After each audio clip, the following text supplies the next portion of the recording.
27 বছর জেল খাটছে,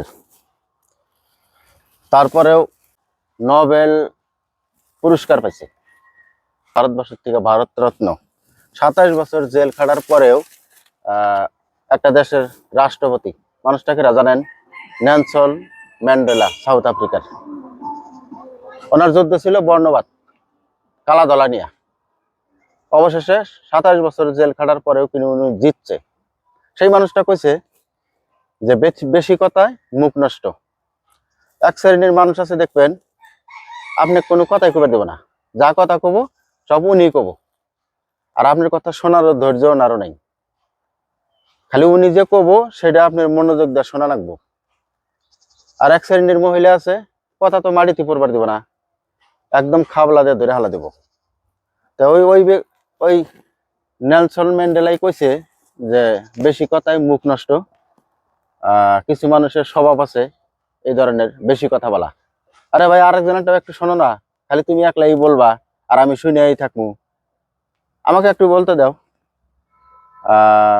তা এই যে বাড়িতে ছাগল আছে, ছাগলের জন্য মানে ডাল কাটবার জন্য উঠলাম, তা ওই জন্য ভিডিওটা করা। আরেকটা সন্তানের বেশি আদর করাটাও মানে একটা সন্তান নষ্ট করার উপায়।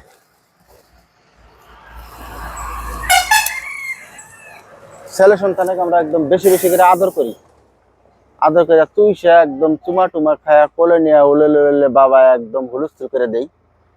এই স্বভাবটা পাল্টানোর দরকার আছে। বেশি আদর করবেন তো সন্তান একদম মাথায় উঠবো।